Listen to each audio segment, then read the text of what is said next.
Hey, it's RJ Mitte. Hey RJ, how you doing? I'm doing good. How have you been? Doing as good as it gets right now. We are doing our show. We're essential workers, and every week we figure if we're gonna get sick, we're gonna get it at work. But we've still done our show, dude. Well, man, it's good to keep you on the air. It's a good thing. I mean, you minimize contact, and everyone's pretty much quarantined, so there's not really that much exposure for the industry, really. That's what I figured. And I wanted to say though, since we last spoke, I did finish Breaking Bad. It was amazing. It was so good, and I loved. I also loved El Camino. I didn't know if you saw that. Yeah, I did. It was it was good. It was interesting. It was interesting to see where they went with his story and like his future. I just feel like it was a little too much Todd. Todd is too much Todd. It's still good, but a little too much Todd. Yeah, he's good. It was interesting that they went that route though too. Yeah, absolutely. How have you been holding up though, RJ? I remember you said too that you have to do a lot of exercises type of thing, having cerebral palsy because it's a lot of muscle memory. Is it harder to do all that being confined? I mean, there's so much self-stretching and at-home exercise you can do. Do I do them? I mean, am I lazier now than before? Maybe a little, but I'm very lucky to have a pool. So Nice. I do a lot of treading water, so that's kind of a good all-around exercise for me. So I'm very lucky to have that, and that's kind of what I do to maintain shape. A lot of my exercises that I do naturally are all in my room, water-based stuff and low impact. So I don't really go to the gym too often. Okay. And what have you stocked up on? What have you hoarded during this pandemic? I don't know. We've been kind of like not hoarding too much because like we're very lucky that we still have stores. We're in South Texas, so the stocks were like our shelves were hit, but not as compared to like LA and anything. You can get things for a while, but Yeah. I mean, we were very lucky to not have too much of a lack of inventory. That's cool. Yeah, no, I didn't know too down there because up here you have to wear the mask. You can't even go into a store without the masks. And I've heard some places down south it's the you same don't here. have to. Is it? You can't go into stores without wearing a face mask. Okay. All right. Yeah, it's so weird. It's so weird. I don't know. I don't know what to. I don't believe in the man ate the bat story. I don't. This has got to be something a little more than that. I don't know. I mean, I'm a firm believer that these types of viruses always exist, and it's just one of those things where, without further precaution or taking care of yourself, stuff like this can get rampant. And I think a lot of people for a very long time haven't been taking care of themselves. Yes, And they're not. I agree on that. They're not. And I feel businesses don't take care of themselves as well. I feel like when it comes to health and safety and all the betterment of businesses, it's really been a free-for-all for the past couple of years. Yeah, a lot of times too, they'll look down on you or shun or punish you almost for calling out. Sometimes, like it's like I was sick, like I'm not supposed to come in and spread stuff. Like Yeah, well, and that's the thing. A lot of people don't claim that they're sick when they're sick. yeah, Because they're afraid to lose their or jobs. let me go to work. I don't even remember when I was younger. I'm and fine. Well, no. How many times I do this, you do this, almost everyone does this. You wake up, you feel horrible. You don't know what happened. You feel bad. You feel like just congestion. You don't say shit. You show up to work. Yeah. You do your job, and you do it for a couple of weeks or a month or however long you feel shitty for, and then you get over it and you keep going. Yeah. It's interesting to think that because when you do stuff like that, you're like, no, I'm committed to my job, but in reality, like you're kind of being like selfish. That and I Yeah. remember even as a kid, I remember some days if I'd feel sick, my mom would be like, "It's Friday, just go to school and get it Yeah. over with." And it doesn't. That's I guess that's what's implanted in us. for them, I feel that because I was the same way. It was like it's kind of a lot of for people in the entertainment or really any business. It's like hell or high water. It's either I need this job or I need the money from this job. Or the show must go on. Yeah. Like, that's another really, thing. the show must go on. Yeah. And you're just like, yeah, you're not thinking about infecting other people. You're just like, oh, I'm going to fight through this. I'm going to be fine. Yeah. Well, I mean, you take precautions and, like, you just kind of, like, you just don't, I think people just don't care. It's so common for a lot of people just to feel bad. Yeah. Yeah, yeah. Before the pandemic, though, RJ, you were working on a thriller called Isaac, correct? Yeah, I was. I was. It was a cool, interesting, like, kind of far out film. I like. It's kind of hard to explain. I'm very interested to see where editorially it's going to be going. Okay. And we shot like 30% of the project right before this, and we were supposed to come back in April, and then kind of halted everything as what I read looked all cool though. Huh? What I read about it just said it was about a reclusive mortician. It just sounded like a cool concept. Yeah. It's this like loner guy kind of mortician, but like he goes on this journey and he takes you down this path to kind of find out, like,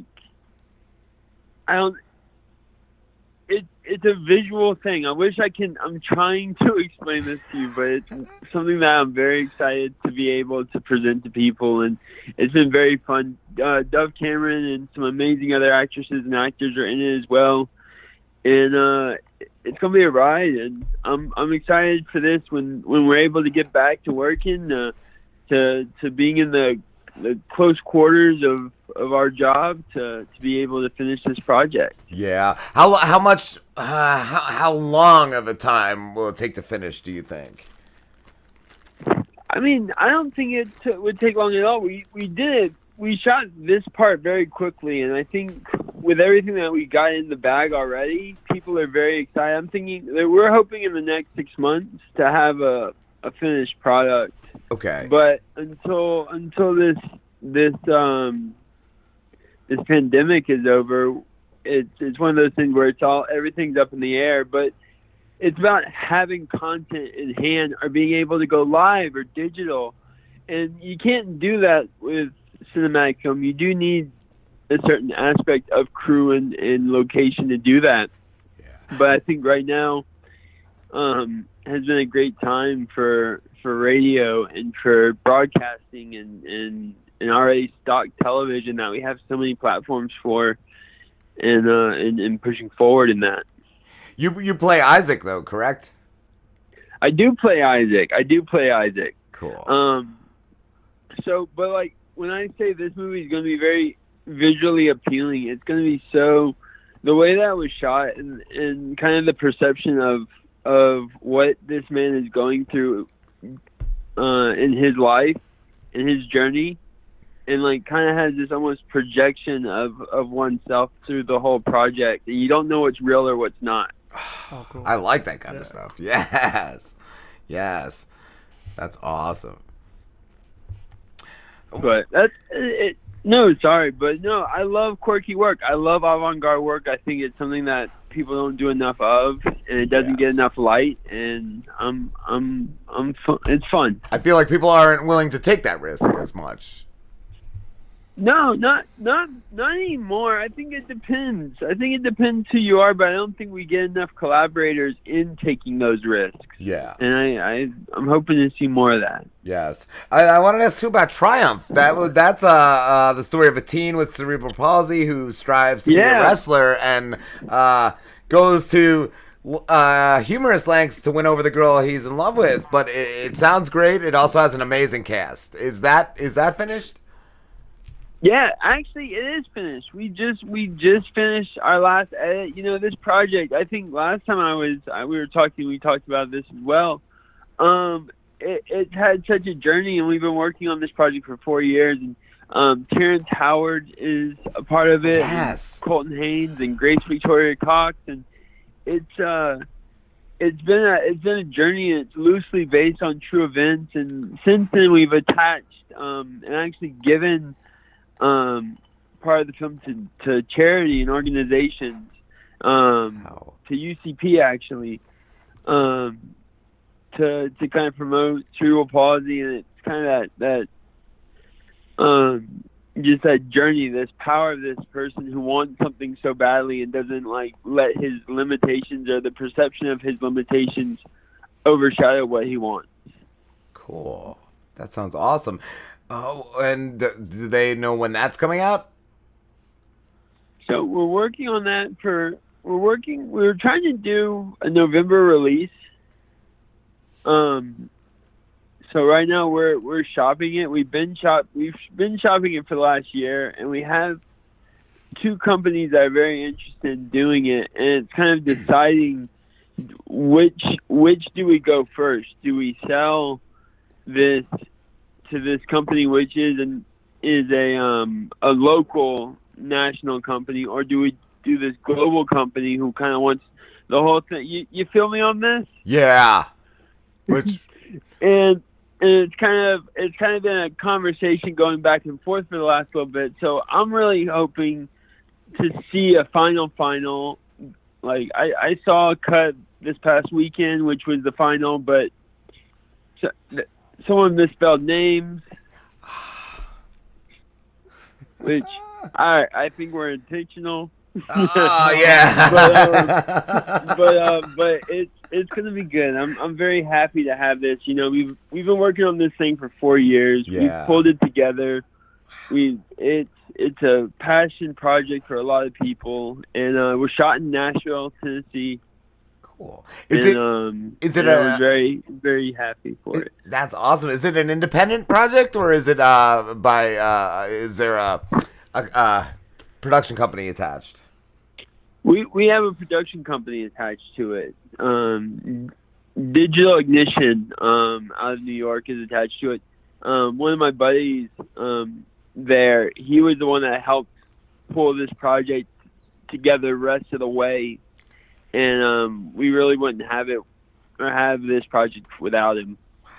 That's awesome. And what was it like working with Terrence Howard and Colton Haynes? That's got to be cool. Yeah, you know, I worked with Colton. I wish Colton got to work with Terrence. He didn't get the opportunity, but Terrence was dope and had such a way about him and how he talked. And you know, I spent a lot of time with Colton on the set during our time in Nashville, and just such a great camaraderie, great vibe, and again had that passion for this project. Cool. That's awesome. And what do you have any other projects, RJ, that are either on hold or in the works that you could tell us about? I have a couple on hold. I mean, it's kind of, again, gray area when it comes down to what's happening, and really trying to finish the project trying to finish Isaac is kind of my next concern, to get it done as soon as we have the time. Yeah. So it's kind of finishing that, getting that one in the bag, and then moving on to this next couple of projects that I have, and hopefully just timing aligns. You know, I feel right now we're in a space where everyone's going to just start pushing out the gate so hard, they're just going to step on people, you know? Or rush some stuff. Yeah, it's like, we got to get this out. It's been sitting there. We got to get it done. Right. And yeah, something we got to get it done. We need that return. We need that time. Yeah. We need that content now. And things get run over and devalued. And I'm hoping that people are patient with content and art and continue that kind of medium of slowing down. It feels like that's where it had gone forward. In the past years. I'd say at least the past decade, like it became more of a business than an art. A lot of shows and stuff like that, where it's like, we got to get this done on this deadline for this amount, like type of thing. It has, and that's disappointing to me. It's one of those things where there needs to always be a business aspect to what it is. When you're talking about creating content like this, it costs. There's a cost factor to that. But don't lose the art of it. Yeah, exactly. That's why I love shows that like I think Breaking Bad had done it, Mr. Robot, like these shows that they wouldn't tell you when they were coming back. They would just take like a couple years off and then they would just be back on, and it'd like, be worth it. It would be worth the wait. Like you have to wait a little bit. It's not like the other shows back in the day where it was like, no, we have to have season 3 episode 1 out at this time. Like every year, this is when the show premieres, and I think too that there's so much more content that people can't watch everything at once, and they haven't been able to keep track of all the shows and all the movies. And I think now with everyone having this stay-at-home thing, it's kind of good for the industry to get people being like, all right, this is all. Watch all this and like decide. Yeah. I don't know. That's why I feel like I'd love to have a week or two off because there's so much stuff I'm not caught up on. Like I want to get on. Then there's like 3 shows at the moment that I'm just like behind on. So yeah, I wanna catch up. Or do you think with the quarantine, do you think there are people who have never watched Breaking Bad that are watching it now? Ooh. Oh, 100%. I've actually seen a following growth in my social media from this quarantine, and I post very little, and it's a lot of new fans, new fans of Breaking Bad. That's awesome. And I'm happy to see it. I'm happy to see the show is continued to stay alive, and it's continued to be strong even after it was done through Better Call Saul and El Camino. And it's good to see that show holds true to its name. A couple months ago, my mom couldn't sleep one night. I don't know if she had work or couldn't sleep or whatever, but the next morning she's like, have you ever seen Breaking Bad? And I was like, oh yeah. And I also mentioned how I interviewed you last time, and she caught an episode and she just said she loved it, but I'm like, don't watch it like that. Get the DVDs or watch it from the beginning. I was like, make sure you watch it from the beginning because it definitely builds up and all that. Well, I'm glad she enjoyed, but it's definitely that build up show it helped pioneer the stage for cinematic television. Mm-hmm. Yes. And it's one of those that still holds that title. Yeah, it absolutely does. I want to say, too, last time we talked, we talked about Adult Swim, and since we had you on last RJ, we talked to Carrie Means, who does the voice of Frylock. Yeah. On Aqua Teen. He was so cool to talk to. Oh, that's awesome. That's dope. Yeah. That's really dope. Yeah, it was cool. I forget how we brought it up, but I think I asked how he got his first voice acting job, and he worked at a telemarketing company and got a fax that there was a voice job, and he called from work to audition for it. It was really cool. Wow. That's wild. I can't imagine. Could you imagine someone this day getting a fax? Right. That's what we were saying. I don't think people even know anymore what faxes are. Oh my! It's amazing. That's amazing. Oh, and having to call from like your work to audition, that's a great story. Yeah, your pager goes off. Oh, Slim, did you ever have a pager? No, I never did. I do remember my father had a pager, though. I remember. Yeah. The pager. I had my uncle's pager. Thought it was the coolest thing. Yes, it was so cool at the time, but now you think about it, it's just no. And it was just like you had to somebody was paging you, so you had to find a phone. Like I got to go to the nearest payphone to turn this call. Hey, dude, you got some quarters? I need to make a call. I remember my father getting pages from the same person 5 times in a row. It's like, oh, I guess I gotta find a phone to call this guy. Oh, love it. Love it. Now kids are just spoiled. Everything on that little thing. They don't know the struggle we went through. It's wild. Well, I was very lucky. I caught the beginning of this generation of technology. Mm-hmm. I was already out of high school. I had to like figure out computers on my own. Like I was already done, you know. That came. Well, I was in my 20s though, so at least I was still. Yeah, I feel like in your 20s you can still learn some stuff. Yeah. But yeah, I don't know. I don't know how the older like my dad and all. He just got an iPad, and he's good with all it, the grannies on Facebook, man. And now they all got the Facebooks. Yep, that's it. That's it. Oh. What I did see in your I think it was on your IMDb, RJ. It said your sister is a mess. I wanted to ask. Is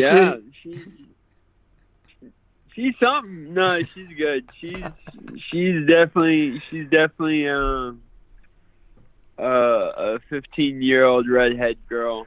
She gives you some shit. She's hard to deal with. Oh yeah. She's strong-minded. She's one of those. She's one of those people. She doesn't say. She doesn't accept no. Does she show an interest in the entertainment business as well? She does. She sings actually. Oh, cool. That's cool. She writes her own music. Yeah, we've been working on kind of work with different groups for her to push forward and kind of feel that. And, you know, it's kind of hard to kind of it's a different industry, and you know she's been working at it for a while, and she has a good voice, and we're hoping that in the next couple of years she really kicks it off. So. That's awesome. That's awesome. Yeah, I didn't know if she ever gave you shit, and she was like, "Come on, you're already famous. Get me in there. Get me something, huh?" Well, she's the one that started me working in the industry, actually. Really? So when she was 1.5, an agent casted her out of a water park for a job for Universal for Lou's football campaign. Wow. And that's what brought us to California, and that's what got me started working in the industry. Was her working there. Wow. And then I got lucky and got this role of a lifetime, and it solidified us in the industry. That is so cool. That is so cool. I never would have known that. That's awesome, dude. It's been a ride, man. Yeah. Is it hard? Is it hard after doing like portraying Walt Jr.? Is it hard constantly getting work, or do you feel like you get it easier from that? I think it's a double-edged sword. I think you get a lot of work in different ways. That you get the notoriety. You have something that you did. You have a body of work that you did for a while that people recognize and relate to and feel passionate about. So that helps you get a lot of your projects that you're passionate about pushing forward and growing. And, you know, sometimes it's harder to get roles that compare to those types of entities. Yes. And a lot of times people are like, oh, we don't want to hire him because of X. Because we could get this. It's certain things that make you notoriable, you stick out more so you break that wall. I want to know if you get a lot of calls where people are like, oh, we're working on this project and we want to cast you as the son of the main character. The crime drama. Kind of like typecast. Yeah, I didn't know if that happened either. Yeah, no, well, not so much because they don't want to do it again. Yeah. Like that's the thing is I would be down to do it again. Yes. Yeah. So you would take that call. I'm like typecast that for sure. I'll take that. Yeah. But they don't make shows like that, sadly, as much, and they don't want to recreate something that they've already, you know. Yeah. It's kind of this thing where they kind of don't do it as much anymore. Yeah. But yeah, also you weren't playing, I mean, you were a character, but I feel like it was also yourself. Like you didn't have some catchphrase, you know, you were doing some real acting and all that. Like it's nothing you could really recreate. Yeah, no. It's one of a kind. It was a one of a kind project. Yeah. And I think that's why people like to stay away from trying to cast me in those types of parts again. Yeah. You know? Well, I hope you do get another role like that, RJ. And I'll be like, yeah. It was lightning, man. We only can hope. Yeah, absolutely. But dude, it's been a blast. I can't believe it's gone so quick, man. It's always great talking to you, dude. Definitely, yeah, man. It's good to hear from y'all. I'm happy that we could do this. Yeah, same here. Thank you so much for coming back. And where can everybody find you? Well, everyone can find me via social media. RJ Mitte, that's my @ I'm easy to find. Just give it a Google. Awesome. Yeah, dude, definitely. We'll definitely have you on again. We'll have to do this again. Anytime, man. Good to hear from you. Y'all have a good day. You too, my friend. Take care. Stay safe. Will do.